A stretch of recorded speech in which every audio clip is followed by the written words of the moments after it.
It's that time. Your fix is here. College football is a year-round discussion with these two. Here's JC and Morgan. Mike Morgan of ESPN and JC Shurburtt of 24/7 Sports have you covered. Beginning right now.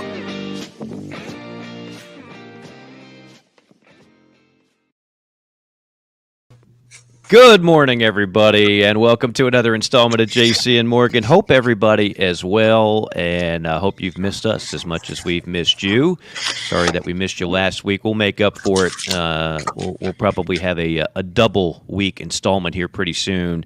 We're guestless today, but we've got a lot of what I would call kind of pillars of college football guests warming up in the bullpen, including Pete Thamel of ESPN, Ross Dellinger, who I've never met or spoken to, but I think does outstanding work. So I was excited when we finally hooked up, and he, like Thamel, this goes back to what we always say, college football is now a year-round sport.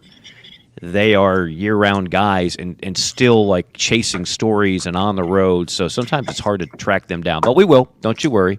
And we'll also have our buddy Tom Luganbill. We got a lot. We go pretty guest-heavy ordinarily this time of year. We're going to go guest less today and get you up to speed. After the break, we'll have our JC5 and go through the top topics out there. And again, JC, there's a lot of things to discuss here in February. You know, it used to be, this would have been like, we'd still be analyzing National Signing Day, right? Like that was still such a huge deal.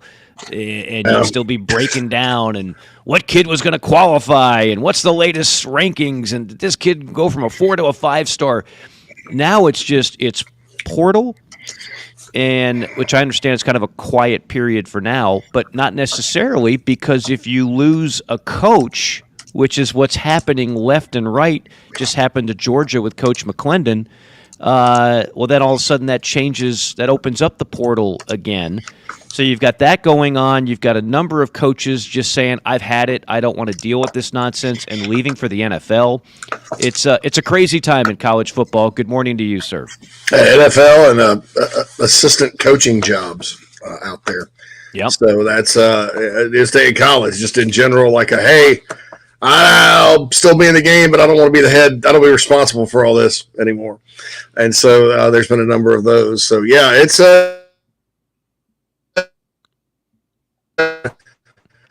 I mean, look, man, there's been incremental changes throughout our lifetime with the sport, starting with the overtime. I remember the games used to end in ties. I'm old enough to remember that. Expansion in the early 90s, expansion 20 years later. There's been nothing like this. This is like a bomb has been set off, and it's a time of great. It was a time of great change, Michael. We'll look back on this. The mid 2020s were a time of great change in college football, and it seems to be no end in sight. There's lawsuits all over the place. I mean, whoop-de-doo. There's not enough. The regular season, everybody brags on the regular season in college football. The college football off season is like not unlike any other sport these days, and so glad to have a front row seat for it and be able to have this platform to discuss it. Do you get the sense that until NIL and the portal are under some type of guardrail system with a little bit more structure, or any type of structure at all, we essentially have none, that this is going to be a growing trend, that we're going to see more and more head coaches decide to leave earlier than they would otherwise, assistant coaches decide to bolt for the NFL, in some cases head coaches bolting for the NFL. I mean, is this now becoming a pattern? Is this the new normal? I think so, and I definitely think that, because I don't see any end, and I don't see how they're going to fix NIL and the portal under this structure. I think you're going to have something. The guts of the sport are going to have to be replaced. Like, in other words, it's not going to be a college sport anymore. It's going to be maybe like a fundraiser that's adjacent and affiliated with a school that licenses it's going to almost be an independent thing, just based on things like Title IX and things if you're going to limit their ability to transfer, that means you're going to have to pay them and just call it what it is, which is these are jobs and they have contracts and they have to fulfill their end and we have to fill in there. That's collective bargaining. The NCAA is certainly not equipped to do that, which means it's going to have to be a quote unquote different governing body.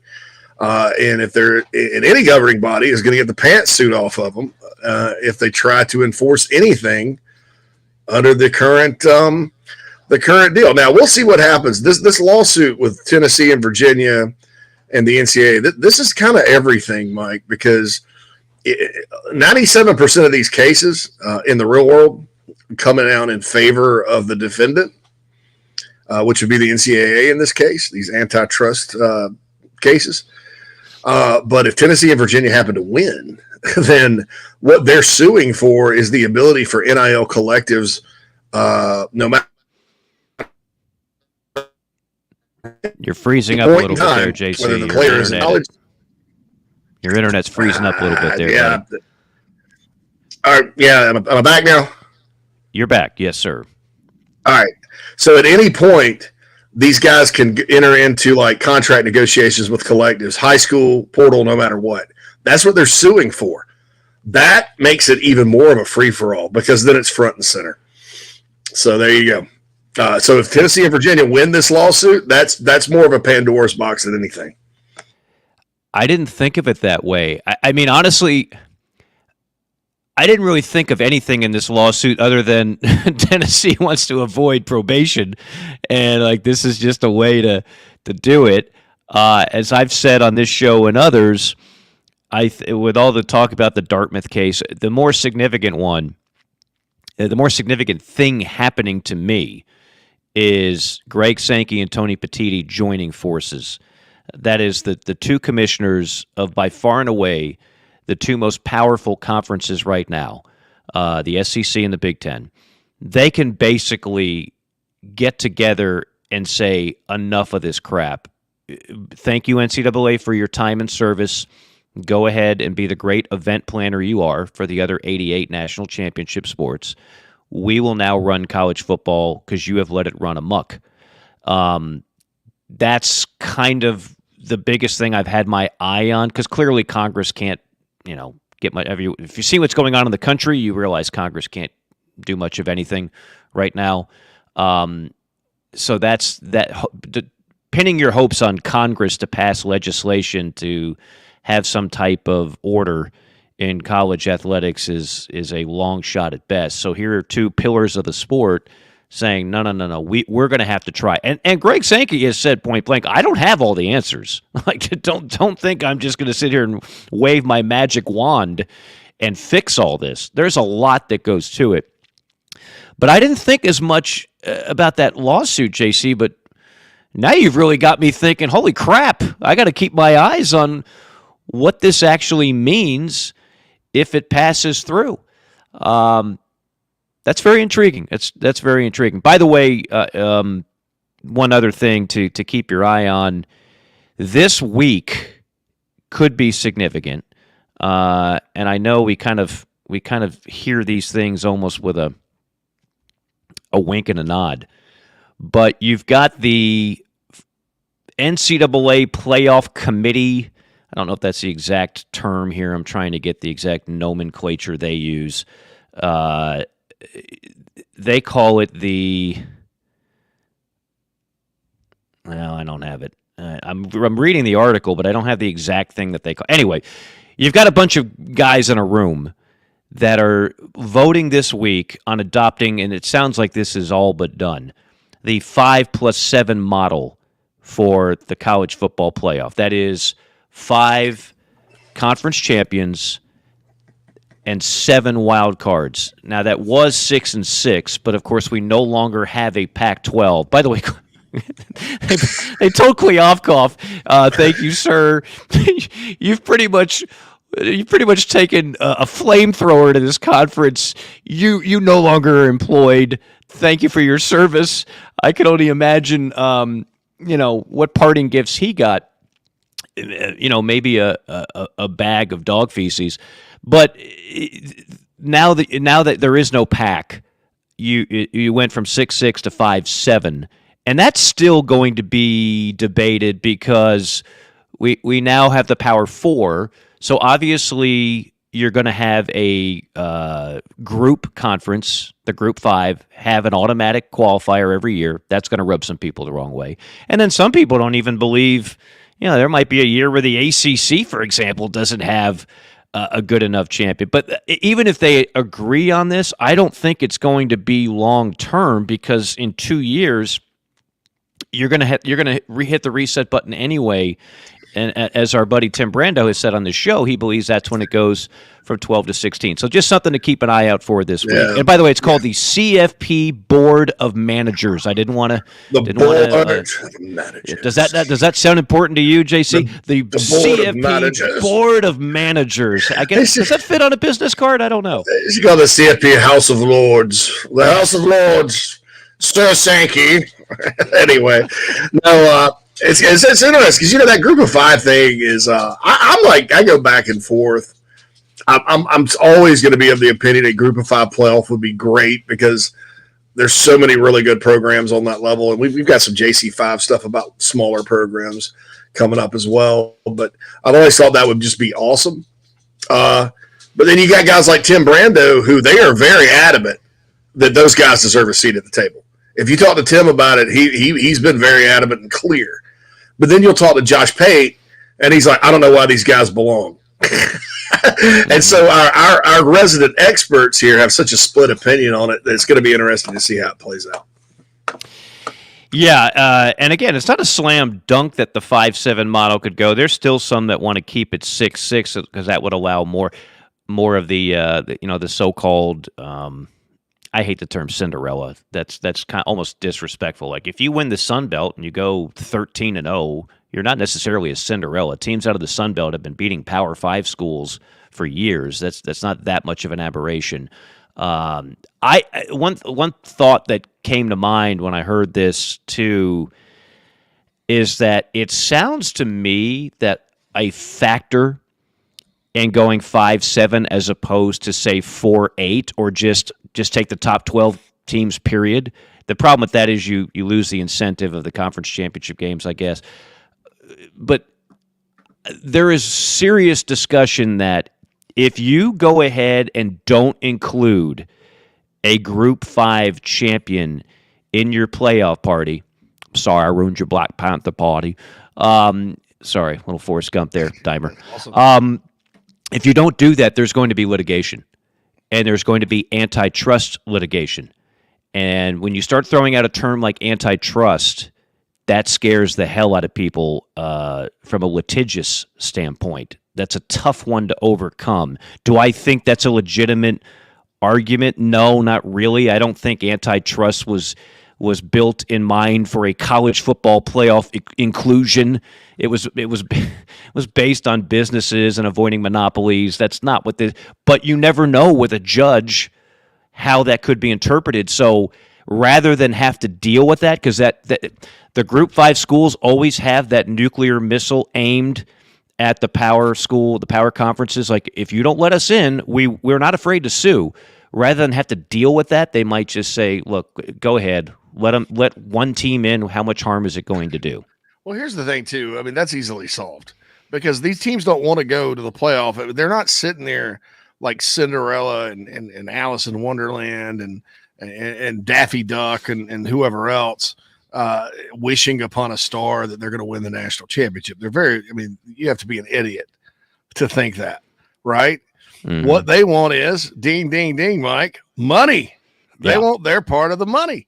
This is an easily solvable situation if you really want to by the Power 5. You just say, all right, you're getting 20% right now. We're not only going to give you 20%, we're going to help you create a product with our buddies at ESPN or Fox or wherever to where you can cash in on a smaller scale on your Group of 5 playoff because that's going to get ratings during that time of the year. You kind of probably need to play a little earlier, because once we get to January, I don't know if that'll fly because you got NFL playoffs and things like that.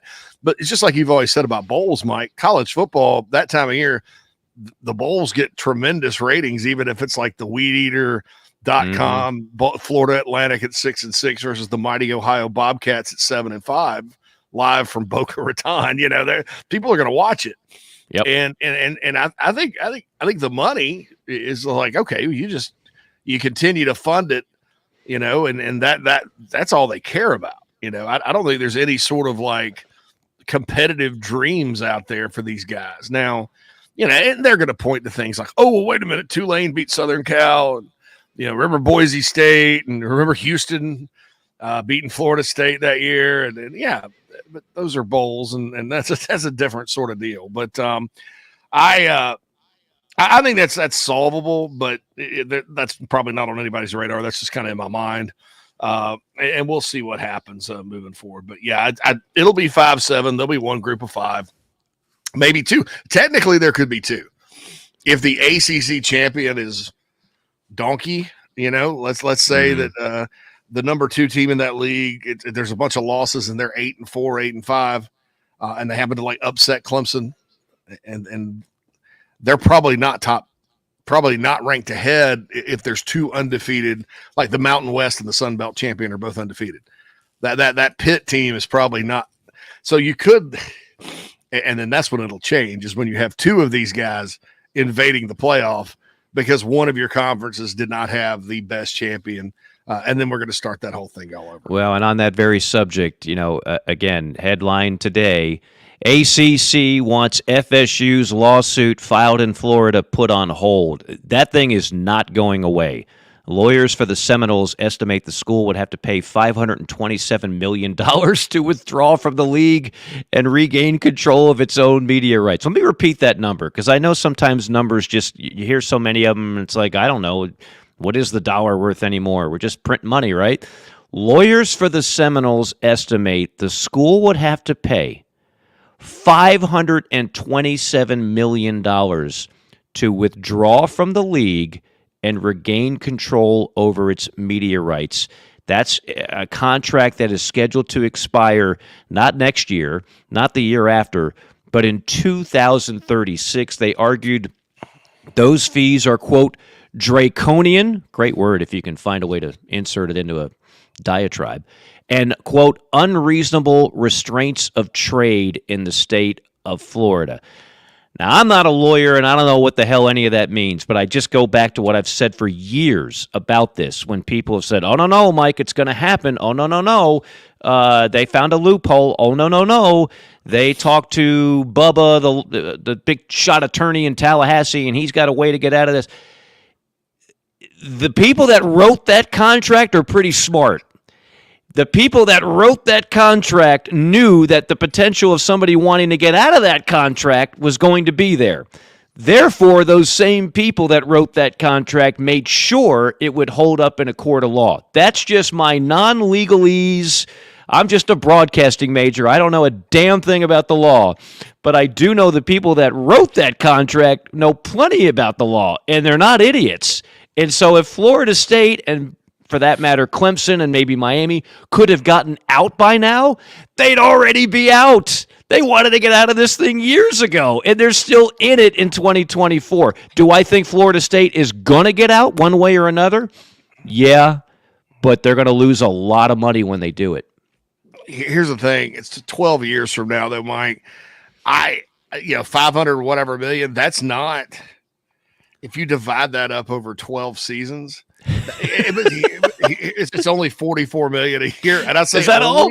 Yeah, it's $44 million a year. I think they're trying to get the dang thing down to about 300, right? And so that they can go to a new conference. And yeah, okay, it's gonna be.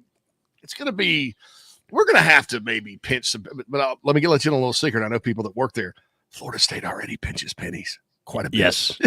That was the knock from Jimbo Fisher. He was always complaining they weren't spending enough money on stuff. They're not big spenders down there, right? So they're gonna pitch some pennies and hope for the best and stuff. So, but there's 2 questions. Okay, so first of all, where are they going to go? Right. What's the landing spot? Do they have a landing spot that is not the Big 12? Because the numbers don't work out unless you're Big 10 or SEC. Mm-hmm. They just don't work out. It's a period. You're going to be in some trouble financially. You're not SMU. You can't You can't fund the whole thing. So that's number two, unless private equity gets involved, which has been rumored. Number two is, if they'll settle for that 500, because that's not, the contract is not, all right, you write us a check for $567 million and we'll let you go. The contract is, we get your TV money for the rest of this contract. Mm-hmm. That's the contract. Right. That's not 500. That's not a set price. Right. So will the ACC even agree to something like that? I would think they would, just because it gets kind of sloppy. Like, so your deals with, so they joined the Big Ten and they're getting paid by Fox, but Fox has to pay the ACC instead of Florida. I mean, it gets kind of weird that way. But that would be my two questions. Where are you going to go? Are they going to really let you out for that estimate? And I think what they're trying to do is get it down to a reasonable amount where if you divide it by 11, 12 years, it's kind of 20% of what you're estimated to bring in the new league. Mm-hmm. You get the new league on board, and then you're actually still making more money at the end of the day, right? If you're FSU, but that's it is getting kind of ugly, man. And the ACC obviously wants a venue change because the state of Florida is not going to look at them favorably, but the state of North Carolina will. I mean, all their talk, right, Mike? All the talk about the ACC, we're a national conference. We're not biased to North Carolina and their schools. They had to agree to move for the tax break or whatever, to move their headquarters from Greensboro to Charlotte. Charlotte's a much better location for them, by the way. They had to agree to put like all of their championships for the next few years in the state of North Carolina. Like you look at the basketball tournament, it's going back and forth between Charlotte and Greensboro for the next 8 years. The football game's going to be in Charlotte for forever. The baseball tournament's going back and forth between Charlotte and Durham.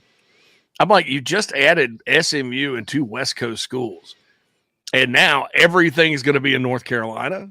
And you're not this big North Carolina shill conference. Come on, man. So obviously they want it back in North Carolina because people in that state probably see it a little bit different than people in Florida, and you're probably going to have a jury. So just like a lot of things happening around the country these days, venue of jury matters as we're finding out. So of course they don't want it in Tallahassee, Florida, because it's going to be impossible to pull a jury full of Gator fans. And even at that, they're probably not that willing to love up on the ACC and all that good stuff. It's a fascinating time in our country, Mike. Fascinating time. The college football just doesn't disappoint. It's not just the on the field. Now it's the off the field soap drama. Every year we've got something that is just like a bombshell. And I'll say this before we head to break. Like, this is, if Florida State and the ACC, I like to personalize some of these things. They're a married couple that clearly not only is the flame gone, they truly hate each other. What was that old movie with Michael Douglas, The War of the Roses? Remember that? Michael Douglas and Kathleen Turner. These are two people that really good one. Yeah. I pulled that one out of my you-know-what. This is a married couple that it's not like, the passion's gone. This is a married couple that truly hates one another. It's a married couple that the mere sight, they cannot just see each other at the breakfast table without bickering and going, you know what, I'm going to eat upstairs. If you want me, I'm in the garage. I'm going to go paint something just to get away from you. In addition to that, Florida State, they're sleeping in separate beds. They're not just sleeping in separate beds. They're sleeping in separate bedrooms. And this is a split floor plan. This is not where the bedrooms are like right next to each other. No. This is a vast house, split bedrooms. So Florida State's on the far left of the house. Then you've got like the kitchen, maybe the great room. And then on the far right of the house is the ACC. And when Florida State goes to bed every night, they've got 2 posters on the wall. Remember when like girls all had like, Duran Duran posters, and they'd fantasize about, if only Simon LeBon would take me away. If you're over 40, you get that. If you're not, let me give you a younger analogy. This is Florida State goes to bed every night, and they just look up as their head hits the pillow, and there's a poster of Chris Hemsworth and Brad Pitt. And they just fantasize. Chris Hemsworth is the Big Ten, and Brad Pitt's the SEC. And they just fantasize about what it would be like to be taken away in their arms and just ride a horse on somewhere in the Caribbean together, and then have a candlelight dinner, and then meanwhile, meanwhile, the ACC, the conference is in the other bedroom. Honey, did you clean the garage? There's still paint out there. Honey, what did you go shopping? We're out of paper towel. That's how bad it's gotten. It is War of the Roses right now. I just thought of this as we got into this segment. We never know where we're going to go here at JC Morgan.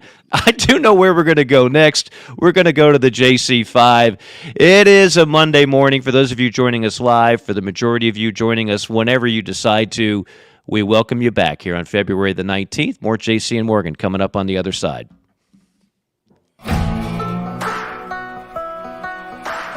Chicken cock originated in Kentucky, like so many other bourbons. And so the resurrection of it, Paris, Kentucky, that's the county seat of Bourbon County. So much of this whiskey was being made in that Bourbon County, put on ships and barges and shipped down Ohio, down to Mississippi, and got to New Orleans, where it got distributed all over the world. And people kept saying, well, hey, I want some more of that whiskey from Bourbon County. And so that's how bourbon whiskey got its name. And chicken cock originated actually in Paris, Kentucky, which is today Bourbon County.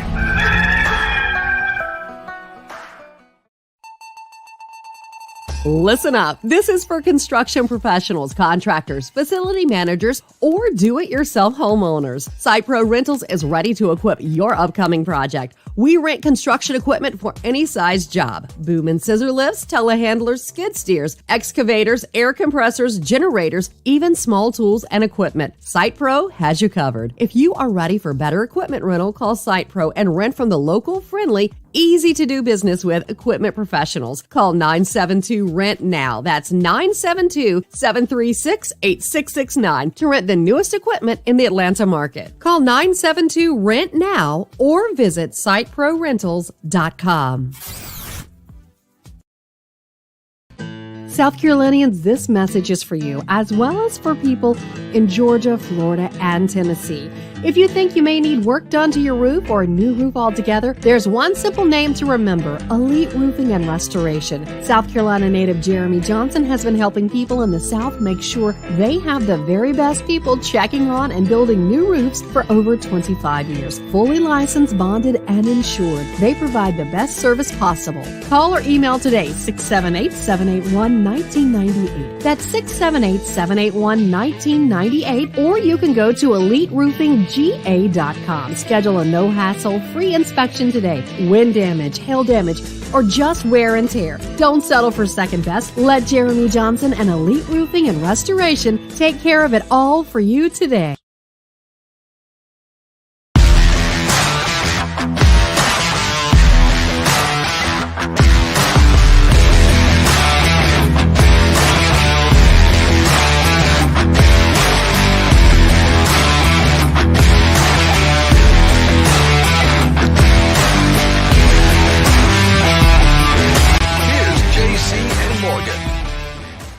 We are back. It is JC and Morgan. Hope everybody is doing well. JC Shurburtt coming to you from Shurburtt. Mike Morgan here in Atlanta, the mecca of college football. And we have got a lot of things to get to today.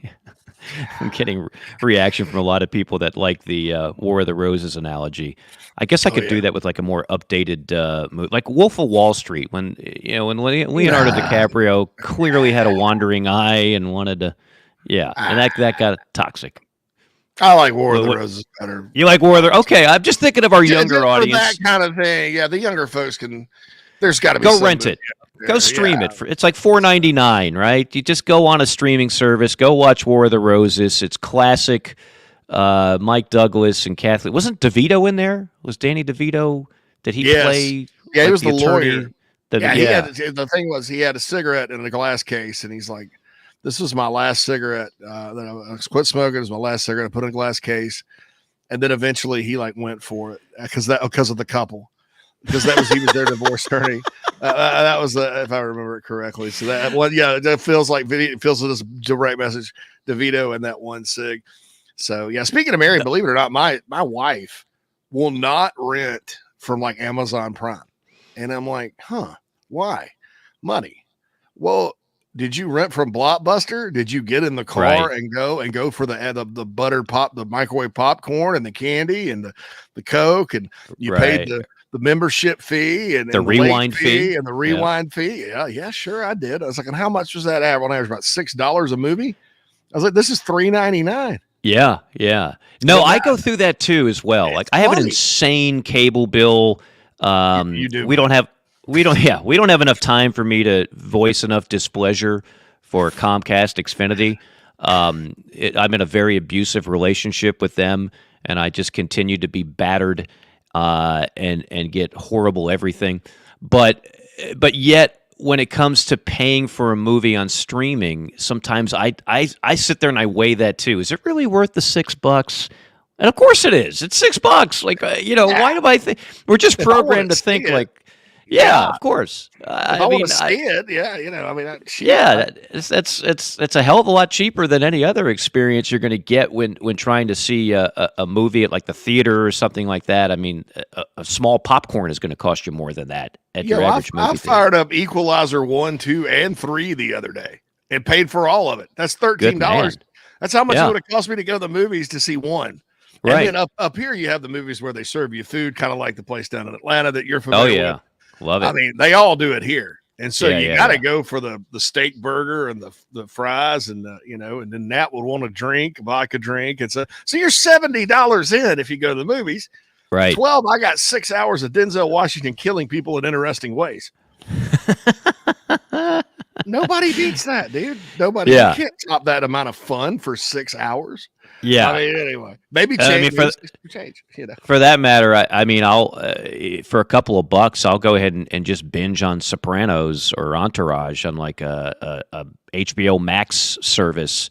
I had that at the hotel the other day for free, and I was like, God, why am I denying myself this? This is fantastic. Oh, dude, better than anything on TV. I've had Max for a long time. It's $9.99, dude. You need to get it. You would get a lot out of that. I'm developing a strategy. We have somebody in chat row, Craig, saying, Mike, YouTube TV. I need to find a way to get off. I'm like a junkie when it comes to bad cable service for bad money. And I need to wean myself off that, acclimate more with YouTube, and then also get Max. I just need to recalibrate everything. When things slow down for me, like in the summer, I am going to do that. I am going to really find my way out of this toxic relationship in a better package, a better situation for my viewing pleasure. Okay. There was something else I was going to get to, and I already lost my check because I was frustrated with the whole situation with my cable package. Anyway, it's time for the JC5. It's time for the top topics in the sport. We bring the JC5. Number 1. All right, Mike, I'm going to throw you for a loop on this one because it has nothing to do with college football, but everything to do with the sport. Is Taylor Swift's relationship with Travis Kelce good for the sport of football? And I have a point, but I'm just going to ask you and get what you get what you have to say, and then add my 2 cents. Well, I look at this. Look, it was the highest rated game of all time. Okay, and there's never been more options on TV and cable and everything else. So yes, do I care for Taylor Swift? No. Do I hate Taylor Swift? No. Her total FaceTime was less than 60 seconds. I know some people are, another cutaway. Yes, I get it. It's like it is a little annoying, and it doesn't need to be there, but the executives know a thing or two. Her no matter how much her music is bubblegum and this and that and the other, she is huge with teenagers, younger demographics, and younger females. And the NFL has made a concerted effort over the last 20 years to have more female viewership. And I can tell you, as someone who calls NFL games, like when I walk to an NFL stadium and I see and they do tailgate like college fans. That's a misnomer that NFL fans don't tailgate. They absolutely go to a Buffalo Bills game, go to a Kansas City Chiefs game. They're all about it, man. But what I see is a lot of women. A lot of women are all about football in the NFL. And guess what? If you can get teenage girls interested in your product, then there are eventually going to be 35-year-old women with disposable income that are watching that disposable product. So yes, I think overall it's a win, and that's why you're seeing the NFL all giddy over it, and that's why you're seeing CBS go out of its way to give you shots of Taylor Swift. I agree. Look, man, as much as it may annoy the hardcore football people, and I get it, I totally get it. It's good for the long-term health of the sport because, her demographic does skew younger, probably a early 30s-ish to the teenagers. There are a lot of guys that like her too in that younger group. Quite frankly, I think she's very talented, and I think that you have all those eyeballs on because of Taylor. Oh my God. But you know what? There was a game to watch. It was a hell of a game. Yeah, and maybe the handful of people out there that are watching it, they got excited about the actual game while waiting on Taylor, and boom, oh my God, I'm hooked on football. Now, it's going to be there's a lot of Chiefs fans out there, Mike, unless Travis Kelce gets traded. There's a lot of Chiefs fans that just were born during all this. But I think during a time where it's been difficult for these crusaders to do it, because that's what they are. They're crusaders. They don't like a lot of things that are quote unquote masculine traditionally and stuff. There's some crusaders in the media that are on a crusade. They think football's bad. They, it's not healthy for you. It's, blah, blah, blah, CTE, which I think is a legitimate issue. But I think that they've taken that and sort of blown it up because football makes them uncomfortable as far as who they are. I think CTE is a different subject altogether than just do away with the sport. You look at it, there are some crusaders out there who don't like the game.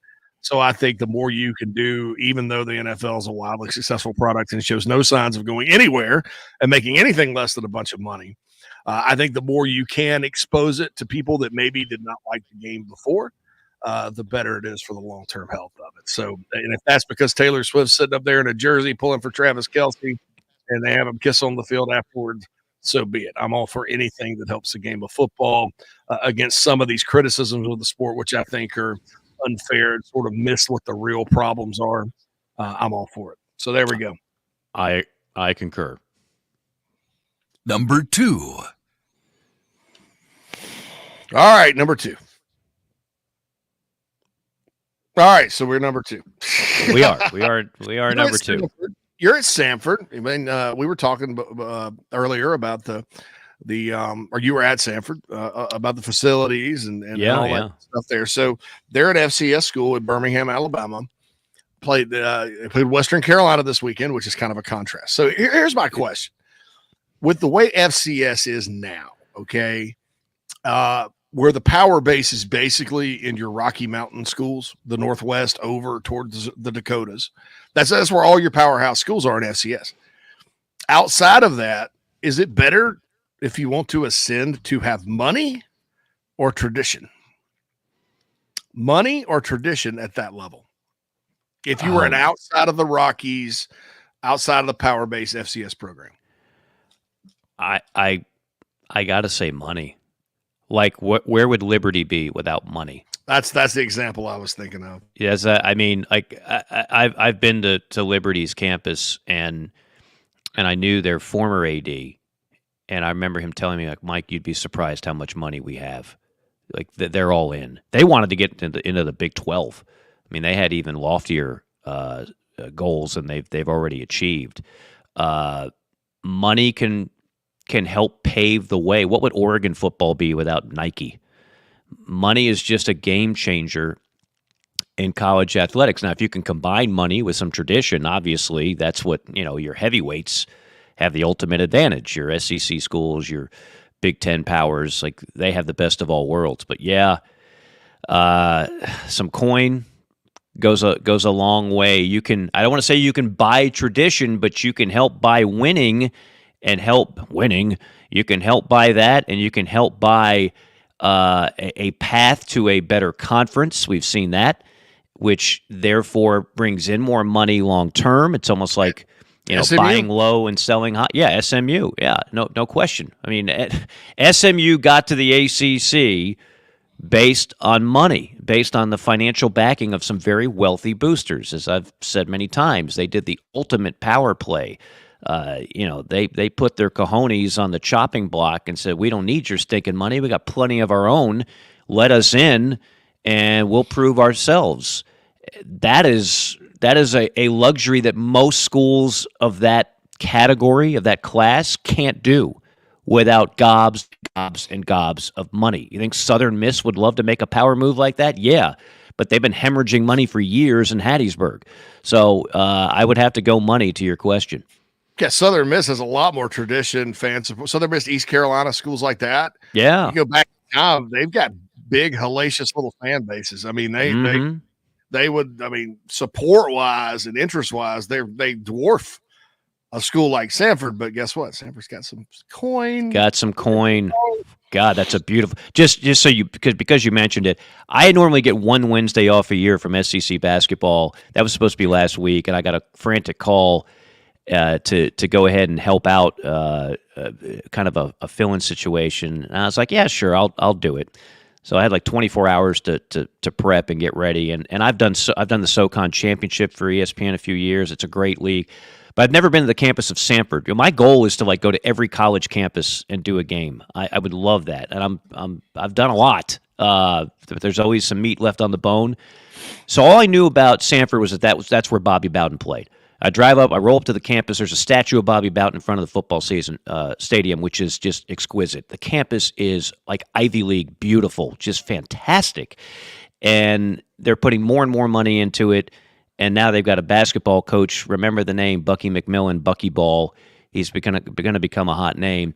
But they've got money for like the portal that other SoCon schools don't. So again, does Sanford have a great tradition in college basketball? No. But they've got money, so it's more of what you're talking about. Money now. Look, you still got to coach. You still got to win. It's not that big of a shortcut, but man, it helps. It helps if you can do it. Absolutely. So ready to go roll with number 3. Number Announcer. 3. Thank you, Gary. All right, so I was on with Bill King the other day, and he kind of hit me with this. JC, I'm hearing that. I mean, we've been reading up. This thing the playoff may go to 16 with a new contract. What do you think? I said yes, and then I blamed it on Tim Brando in case I was wrong. I said, look, our boy Tim Brando's been telling us this. So I was like, I'm going to give myself an out and say I believe him. And I think, Mike, and see if you agree with me here. I think it has to do with the home games. Because you're getting in a situation where that's quite a consolation prize if you lose logistically, if you lose the SEC championship game. Now you do have to go through another round. It's another game. But you're Georgia, you lose championship game. Oh, we're going to be at home chilling. And Athens is going to be a nut house when, Penn State comes to town for a playoff game. And then we'll move on from there. I think those home playoff games are so valuable, Mike, that it's kind of cattywampus. I like that word.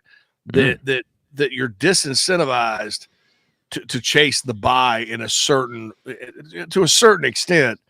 I think with 16, obviously, home field advantage is the top 8, and it's an even number. I also think you're only talking about 4 more teams getting in, so that's what 2 bowl games you gotta lop off there at the end, or whatever, if we're lopping bowl games at all. But I think that, and you've already got the weekend, right? Where you're not adding an extra week. You've already got the first round. So right. The more I think about it, the more I'm leaning towards Team Brando. What are your thoughts? Well, my biggest question first off for you is, what is the natural habitat of the cattywampus?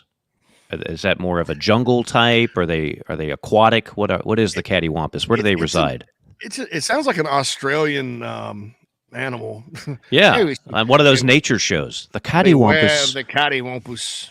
While it looks defenseless against the much bigger animals, the cattywampus has a natural defensive mechanism that avoids a poison emitted from its fur.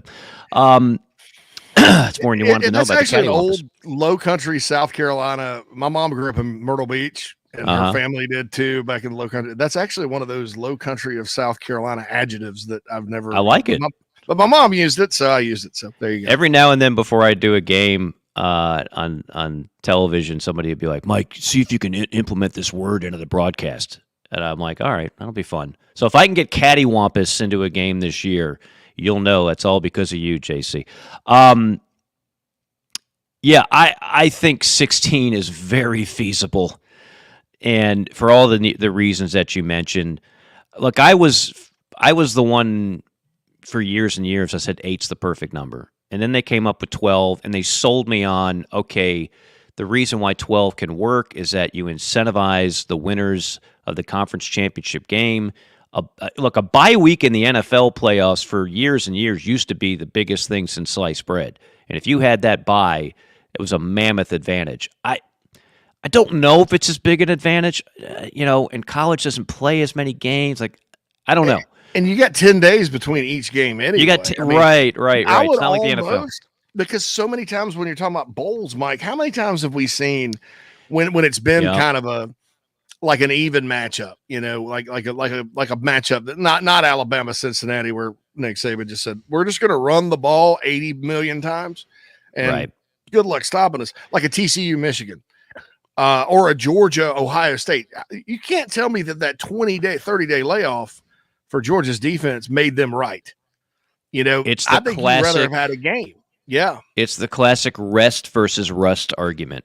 Right? And you're going to have 10 days off anyway. You know what I'm saying? Even if you do play. There's 10 between the conference and then the first round, 10 between the quarters. I think 7 or 8 between the semis, and then your normal 9 or 10 between the championships. So you got enough time.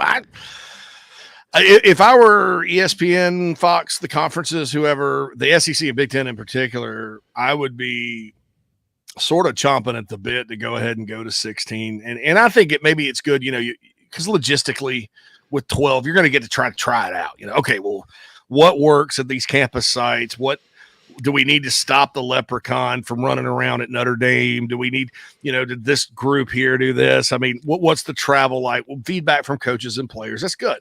And then you just add 2 more games. I don't see the problem with that at all. So I'm in favor.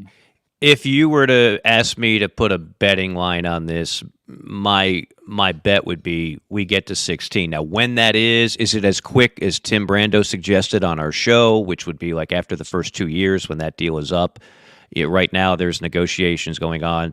It's out in the public. I'm not revealing any secrets here. ESPN's trying to get the whole thing for about, I don't know, $1 billion a year. And obviously Fox would love to be a part of it. Somebody else would too, but that's in negotiations.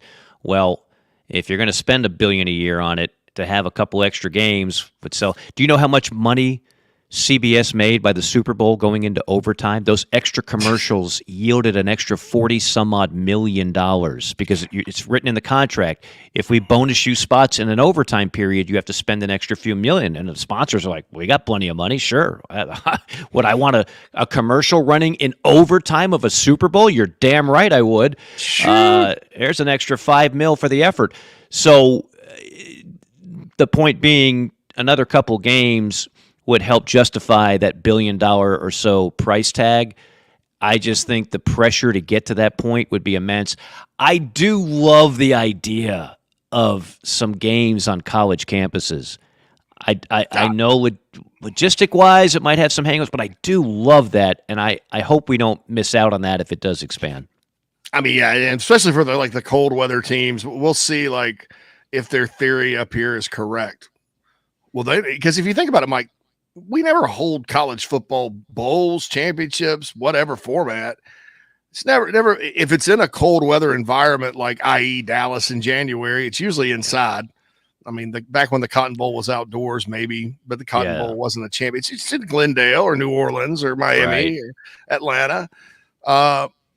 If it's in Indianapolis, it's inside. I think it's going to be interesting to see a team go to Columbus from the South in the first round, or things like that. I think the northern schools are probably going to dig it, and I'm curious to see what the outcome is. Look, that's the benefit of earning home field advantage So I Yep. mean, I'm all for that. It's not like we're talking about Buffalo, and you got 30-mile-an-hour howling winds. If they play a game in Ann Arbor or Columbus, I mean, when I'm down on the field for some of those winter games, these players love to prove their macho-ness. It's not unusual to see a guy completely shirtless in like 15-degree temperatures and -1 wind chill just to say like, yo, dog, I got this. This is not a big deal. So I don't think it's going to completely change the way the game's played. I don't either. I just think it'll be so new for the college game, though. I mean, just because we're so used to like refreshingly new. Championship level college football is either played indoors or in warm weather. That's just how it's always been. So now, whereas the pros, we end up with situations like Buffalo and Green Bay and wherever else. So I think that's going to be a fascinating deal just for the first round, though, because I think, the rest of it, yeah, great. Play indoors, play at the bowl sites, whatever. So that's good. Agreed. All right, number 4. Number 4. So you mentioned Kleovkov has been given the old Kleovkov. He got hit right in the Kleovkov. So my question for you, Mike, just for fun, should Oregon State and Washington State sign a pact to play each other every year and give a trophy for that game, the Loyalty Bowl, the Pac-12 trophy? What should we call this new game? Because it basically is going to be a 2-team league. I know they don't have a shot to say, hey, we want to keep it at 6-6. So the winner of this game will go. You can't do that for those guys, but they can set up a nice little trophy game, right? Yeah. Do you remember? I know you were a fan of Cheers, right? Do you remember who played Carla? Rhea Perlman. Oh yeah. Okay. And we already mentioned that we already had a War of Roses reference in this show. So obviously you're familiar with Danny DeVito, who's still like everywhere. So everybody knows Danny DeVito. If you haven't seen Cheers, and you're under 40, that is on streaming services, and I would recommend it highly. That show still stands the test of time as damn good and damn funny. Family Guy, which is a more modern day show, which I watch because I like irreverent humor. Sue me. There's an infamous line in that movie. In that show where they have Danny DeVito walking into a room and there's Rhea Perlman, and this is going to sound crass, but I'll just say it. And Danny DeVito goes to Rhea Perlman, "Hey, I can't do any better than you. Can you do any better?" And Rhea Perlman goes, "Nah, not really. Okay, let's get married." That's kind of Oregon State and Washington State with your trophy. Nobody wants us. We can't do any better right now. Let's just get married and have a rivalry and a trophy, and let's make this a lifetime thing because, we're on the dating apps and nobody is swiping right. Was that too harsh? It's like lowered No, it's spot on. It's like lowered expectations from Saturday Night Live. Remember Lowered Expectations? And yeah, they could put the little couple from Lowered Expectations there, like holding hands on the top of the trophy, like that. Yeah, it's like you're all I've got, That's it. But nah, look, I do have a great sympathy, affinity, whatever. I do too. Oregon State, and we talked about it. We're not making fun of them, but no, we're not making a joke. I mean, we had Ryan Leaf on here talking Wazoo and how good they were. Oregon State. I have a good buddy of mine as a graduate. Corvallis, I've never been. That's a bucket lister, but it's a cool place. They've had great success in football. They deserve better, in all honesty. Yeah. I hate it for both of them, and I forecasted this years ago on this show that those were going to be the two left in the cold if the pack ever got destroyed, which is it did thanks to awful leadership from Kleovkov, and let's not forget Larry Scott. Let's give him the credit for launching the world's worst conference network in the history of time. So, yeah, in all seriousness, I make the joke because I'll go for the cheap laugh. They do deserve better. I would like to see them play each other, and I hope something better works out. Yeah, me too. Yeah, and they're the only schools in the Pac-12, Mike, really, that are in like small college towns that aren't near metro areas, and that's why they got left behind. That's what hurt them. Yeah, Salt Lake City, Boulder's in Denver, the Arizonas are in big towns, the LA schools, obviously the Bay Area schools, except Oregon. And I wonder why Oregon got a seat at the table. Oh, I don't know. Money. If I were the Beavers, the first thing I'd do if I were the Beavers, I'd get rid of those damn Nike uniforms. I'd burn them. I think completely Phil screwed. Knight gives them money too. Oh, they give us a bunch of money. For that, probably yeah. for that reason. I don't want to be unfair. He's no dummy. But we're taking the Ducks and leaving. So see you, sir. See you, Beavers. But anyway, all right. Finally, Number five. All right. So Bruce Feldman, who I actually love Bruce's writing. We'll get Bruce on here too. Ability, sometimes to dig into the X's and O's of everything and stuff. He's a real fair writer. Loves coaching and the meat of the game. I don't know if a single coach has ever anything bad to say about the guy either. So he's a pro coach guy, and I like that. He had a interesting nuts and bolts as to what makes Chip Kelly a good play caller. And Mike, UCLA, even though they didn't win a whole lot while he was there, they won enough, and they were top 3 in the league on offense just about every year. He's evolved. You take all the crap that a head coach has to do away from him, and he's just concentrating on ball. How dangerous is this going to be for the rest of the country with all those players Ohio State has? I'm going to steal your term because I like it so much. In fact, I'm filling in on Chuck and Chernoff this week on 680 The Fan in Atlanta, and you folks out there that are listen to that show, you're going to hear me steal JC's term on that show as well. Caged animal syndrome. Ohio State just had a caged animal offseason where they said, money be damned. We're going to get everything and everybody we want, and we don't care what we have to do it. And all this is partly in the name of saving Ryan Day's job, who without question will be fired if he doesn't beat a Harbaugh-less Michigan this year and doesn't make a playoff, and for that matter, doesn't do some damage in a playoff. They expect better results in Columbus, and they've got the resources to do the caged animal spending frenzy that they went on. To get a Chip Kelly, to answer your question, is mammoth. So it says two things to me. It says, again, they went in with a blank you money mentality, and here's what we're going to do to get better. Number two, you know what it says to me, JC? The era of UCLA football being relevant. I mean, we're old enough to remember when UCLA was actually pretty damn good in football. We're not old enough to go back to their glory days, okay? But we're old enough to remember when they were still pretty doggone good. And now it doesn't matter to me who they hire. I don't think that job is going anywhere. Southern Cal should be better, Lincoln Riley, talking to you. But I don't think to leave that job to be an OC, that's just another you know what, UCLA, you're going to put me on the hot seat? Do you know what you're giving me to try and win at this job? I'm out. Peace out. That is a slap in the face. I don't blame him for leaving. And no, they've fired coaches that have done okay. Jim Mora did okay there. I mean, and recruited a lot better than Chip did. They had to promote Deshaun Foster, one of their own, because nobody else is going to take that job. I mean, they're about to become what's called an outpost. And there are other outpost schools. Arkansas used to sort of be an outpost in the SEC, but their style of play was similar. West Virginia was an outpost of the Big 12, but there's not a nickel's difference between what West Virginia likes to do on offense, which is throw it all over the yard, and what Baylor likes to do on offense. I mean, it's all the same. The style of play and how you win in the Big 10 is fundamentally different than how you win in the Pac-12. And there's something called being a little soft.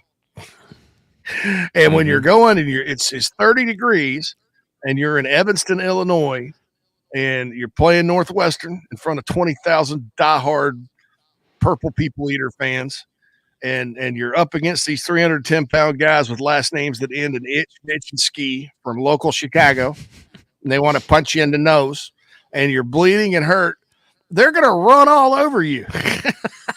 And yet, guess what? The wind's blowing off the lake at about 20 miles an hour, so you're not going to be able to get a pass off. And I look at UCLA. You're right about Southern Cal. They're kind of the team out there, and they have resources above and beyond.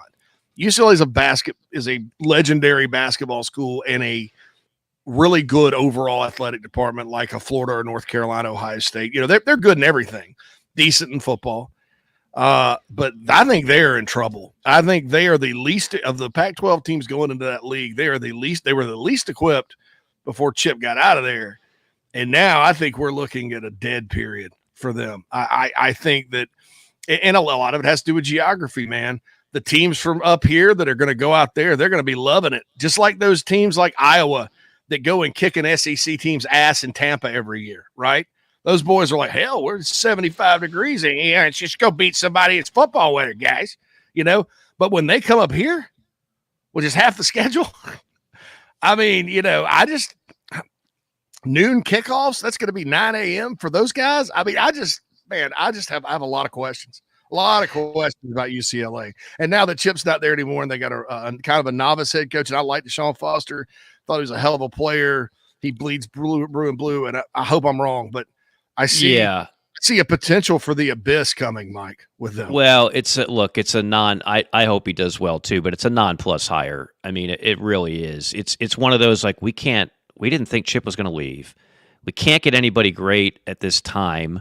Plus, I don't know if we can anyway, because we're UCLA and we kind of shot our best shot getting Chip Kelly, and in our eyes, that didn't work out. So let's make an alumni discount hire, right? You get the warm and fuzzies by hiring one of your own. That doesn't mean he's necessarily the guy. And look, he could turn out to be great. Who knows? As I always point out, so many of these hires are crapshoots. They're you roll of the dice. And I didn't know you were throwing this question. Sometimes I like going into your JC5 cold, where I really don't know where you're going to go. So you forced me to look at UCLA. Somebody in chat row mentioned Terry Donahue. That's what I grew up on, was Terry Donahue, right? And Terry Donahue's last year was 1995. He was the head coach of UCLA from 76 to that's about 20 years. Went to 5 Rose Bowls, multiple Fiesta Bowls. It seems like every year. Troy Aikman. I mean, they had a couple of down years here and there, but they were consistently good, and every now and then they had breakout years. You know who the coach... Was that year they beat Miami in the Orange Bowl and knocked them out like the last game of the season in December? It wasn't Donahue the coach. It may have been Bob Toledo. All right, Donahue was the coach then, yeah. I think he was. The game that you're talking about, I think he was. Yeah, that was pre-95, I believe. I didn't know this. You know who the coach was before Donahue? For 2 years. This is when I was a baby. Dick Vermeil. Dick Vermeil led them to a Rose Bowl in 75. You probably cried the whole way. Went 9-2-1, and then left for the Eagles job. But since Donahue, Bob Toledo, he had a couple of 10-win seasons. Carl Durrell, Rick Neuheisel, who I love and I've had a chance to work with, but it didn't go great for Rick. I thought he would be better because that's his alma mater, coming home, and he had won everywhere else. And he had one winning season, in 1, 2, 3, 4 years. Jim Mora. Now, Jim Mora did better than I thought. 9-5, 10-3, 10-3, 8-5, and then the wheels started coming off. And then Chip Kelly. Chip Kelly went 3-9, 4-8, 3-4, 8-4, 9-4, 8-5. So I mean, clearly they were trending upwards, but at the same time, they're like, "Yeah, let's put him on the hot seat." Like, oof. And so he said, "See, I wouldn't want to be you." They were the same as they were under Mora. Really, once they got back, I mean, yeah. Mora. I remember Mora, believe it or not, had a pretty good staff and he recruited really well. I mean, they started getting some of those guys from LA that Southern, because he kind of came right when Carroll was going, and it was before Oregon started coming in. But anyway, enough of that. We probably got to get a break. Was that 4 or 5? That's 5. That's 5. Okay. Chip was the last one. Our listeners they called us out the last time that we skipped over number 4 because we raced to break. I actually wrote 6 down today, or have spaces for 6. That's because you're a go-getter, JC. Well, I'm just an idiot. No. I wrote the number 3 down twice. So anyway, I don't want to hear that negative talk. You're a go-getter. You're the guy that says, "Sir, if you don't mind, I'd like to come in an hour early, and I'd like to get ahead on those TPS reports." It is JC and Morgan, presented by Elite Roofing and Restoration. You see that phone number scrolling at the bottom of the screen, 678-781-1998. That is the Atlanta number, but whether you're in Atlanta, the state of Georgia, the state of Florida, the state of Tennessee, the state of South Carolina, Jeremy Johnson and the great staff at Elite Roofing and Restoration could take care of you. They have with me for years, and believe you me, when you need a new roof, you don't want to go second best. They'll give you a free estimate. They'll give you the right price. They know how to deal with those insurance companies who very often, I don't see any problem with the roof. Looks good to me. Sorry, we got no check for you. Yeah, that tends to happen, but Jeremy Johnson and those guys know how to get to the bottom of it and make sure the insurance company does pay out when they're supposed to. 678-781-1998. You won't do better than the folks at Elite Roofing and Restoration. Restoration's in the title because they can also do restoration on your homes. Maybe if you're building a new bathroom or another wing to your home, much like you need at the ACC domicile with Florida State. You got that split bedroom look, but you need even more space between the two as the War of the Roses continues there. That's Jeremy Johnson of Elite Roofing and Restoration. Do want to mention, too, the website, jcandmorgan.com, and we'll do a better job of getting to your emails, throughout the off season. I do want to read this one from Pete, and I really appreciate this. He says, guys, not sure if I've told you this lately, but the show has really stepped it up. Music, advertising, the whole 9 yards. I listen to it. I'm not able to watch it. That's okay, even though we're on YouTube, Facebook, and Twitter. But definitely enjoy what feels like an enhanced experience. Nice work. Pete, we definitely appreciate that. A lot of credit goes to the man you don't see on the screen if you're watching. That's Phil Molinax, our producer, the Mad Dog. A lot of the credit goes to JC for being technically able to enhance this stuff. It is way out of my league. I'm just some moron that comes in here and talks. But no, look, this thing has grown quite a bit over the last 7 years, and it continues to grow. As we always say, we're incredibly thankful. There's a lot of people in this space now. Anybody can just flick on a mic and call it a podcast. We have a little higher expectations on JC and Morgan, and we're very thankful that you folks are along for the ride. And we love the live interaction and stuff. And we encourage you guys to, we're part of kind of this network, the Chief Sports Network. It's a fledgling network at this point, but we got big plans, big names we're talking to. And I hate that term, big names. I mean, names you will know. Big names. Oh yeah. But Sunday. we want Chief Sports is obviously popular in South Carolina because it's connected to a South Carolina show that I do. But we want Alabama folks, Florida folks, whatever. I promise you there's gonna be stuff for you guys, including our podcast, local content. It's gonna be outstanding. So please download the Chief Sports app. I hear some music. And as we continue to improve, your internet connection is going to improve, JC, with time. You were a little choppy there. All right, download Chief Sports app. There you go. Hey, before we get out of here, just any, because I get confused, anything on the calendar? I know the portal opens back up, after spring football? What do we need to know on the calendar? It's just right now, it's unless there's another coaching change, and that's a 30-day window for those kids to get the hell out of Dodge. It's just spring practices, spring games. I have a feeling your employer is going to send you to at least one or two. So I'm looking forward to finding out what your assignments are on spring games this year. But that's about it till we get to that second portal thing. And my understanding is with all the changes, the second portal, there's some heavy hitters that still have some spots like Alabama. And there's going to be a lot more maybe activity during that point in time than maybe most of those second portal windows. So keep your eye out for that. Do you think Georgia losing McClendon that anybody would want to bolt? I mean, things are still pretty doggone good in Athens. No. But they could, right? They get 30 days now because of that move. Does it apply to assistants? I'm not sure. I don't know. I think it applies to maybe coordinator. No, I think it's just head coaches. I think. Okay. I'd have to look that up. But no, either way, I don't think. I mean, everybody loves Brian McClendon, right? I mean, players love playing for him. He's a great guy, great coach. But I don't. Georgia is Georgia, Georgia's still Georgia. I think a lot of the kids that are there are like happy. Hey, I'm just happy to be here. Yeah. Unless somebody offers another $100,000 in NIL money, then I'm happy no matter who the coaches are. Yeah. And Kirby's philosophy is on that is we embrace it. We don't care. We pull for those guys when they go elsewhere. And I thought that was the best answer anybody's ever given. And it's easy to give that answer if you're Kirby, though. Yeah. I was going to say, you got caviar problems if you're Kirby Smart and the Georgia fan base. And Craig, I love Craig because he's my encyclopedia. If I need, it's just head coach. He said just head coach. Okay. Craig's all over it, man. Craig is the man. I'll have to give Craig a job on the staff. with our immense payroll here on JC and Morgan. We don't have enough cap room right now, Mike. Yeah, that's right. We can't fit you into the cap, Craig. I'm sorry. Maybe we can hire you as an analyst outside the cap for gift certificates of some kind. Anyway, that's going to do it for us. For Mad Dog Phil Molinex, for JC, it's Mike saying so long. We'll see you next week on JC and Morgan.